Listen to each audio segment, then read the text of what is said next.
गर्भगृह में लाई जाएगी। तो बड़ी खबर इस समय की यही है कि कल गर्भगृह में स्थापित होगी रामलला की मूर्ति। 5 साल के बालक के रूप में ये पूरी मूर्ति है और ये उस ट्रक की तस्वीरें इस समय हम आपको दिखा रहे हैं जिसमें रामलला की मूर्ति बताई जा रही है। और उसके बाद ये पूरे रथ में सवार होकर और सजे सवरे तरीके से मंदिर में पहुंचेगी। जिस घड़ी का इंतजार था वो इंतजार अब खत्म होने जा रहा है। मंदिर निर्माण समिति के अध्यक्ष नृपेंद्र मिश्र ने प्राण प्रतिष्ठा से जुड़ी एक अहम जानकारी दी है, वो आपको सुनवा देते हैं। 22 तारीख को जो तिथि और मुहूर्त है वो लगभग 12:30 बजे है।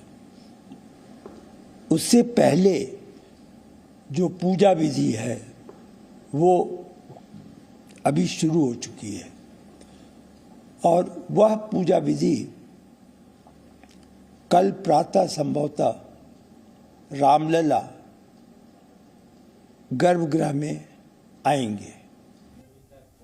तो अंजलि सिंह जी न्यूज संवाददाता मेरे साथ अयोध्या से जुड़ रही है। अंजलि, एक ट्रक हम दर्शकों को दिखा रहे हैं, पीले रंग की त्रिपाल उसके ऊपर पड़ी हुई है और उसी के अंदर रामलला की मूर्ति है जो कल मंदिर में पहुंचेगी और आज भ्रमण के लिए भी ले जाई जाएगी उस पूरे परिसर में। जी देखिए, बिल्कुल विवेक सृष्टि ट्रस्ट का ये वो परिसर है और मेरे ठीक पीछे वो ट्रक भी मौजूद है जो तस्वीरें लगातार हम अपने दर्शकों को दिखा रहे हैं, जिसमें फिलहाल अरुण योगीराज ने जो मूर्ति बनाई है उसको कड़ी सुरक्षा व्यवस्था के बीच में यहाँ रखा गया है। यहाँ पर पुलिस बल तैनात किया गया है और हमारे साथ आचार्य करुणा निधान भी खास जी न्यूज़ पर जुड़ रहे हैं जिनको ये सौभाग्य मिला है कि पहले ही इस मूर्ति के उन्होंने दर्शन कर लिए हैं, क्योंकि पहले जो पूजन हुआ है उसका भी हिस्सा रह चुके हैं। तो आचार्य जी ये बताइए, मूर्ति देखते ही क्या लगता है, क्या मन में आता है वो मूर्ति देखते ही? सर्वप्रथम जी न्यूज के सारे दर्शकों को सादर जय श्री राम।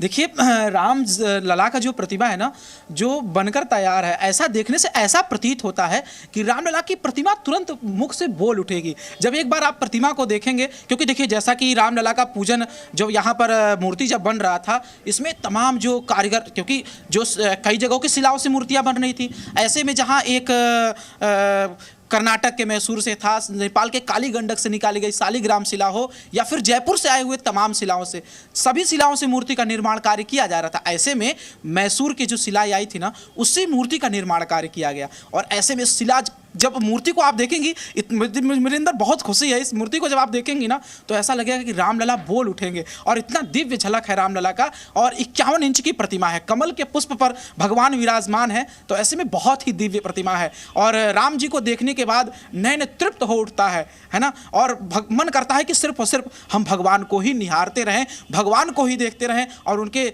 नाम संकीर्तन में डूबे रहें। क्योंकि कहते हैं ना, राम जी का जो नाम है ना, वो राम जी भी बड़ा है। तो ये दिव्य है, अद्भुत है, जिसका मैं अपनी वाणी से मतलब वर्णन नहीं कर पा रहा हूँ, ऐसी प्रतिमा है। जी देखिए, ये वो भावनाएं हैं जो उमड़ जाती हैं और जाहिर तौर पर तमाम महंत आचार्य लगे हुए हैं पूजा पाठ में और उस मूर्ति के दर्शन का इंतजार अयोध्या वासी ही क्या पूरे देश के लोग कर रहे हैं। जी बिल्कुल, और जाहिर सी बात है आपने आचार्य जी से बात करवाई और खुशी जो थी वो उनके चेहरे पर थी, वो भाव उनके चेहरे पर थे। जो एक लंबा इंतजार रामलला के मूर्ति के प्राण प्रतिष्ठा का पहुंचा है, तो वो उनको सबसे पहले दर्शन हुए हैं। बहुत बहुत धन्यवाद अंजलि।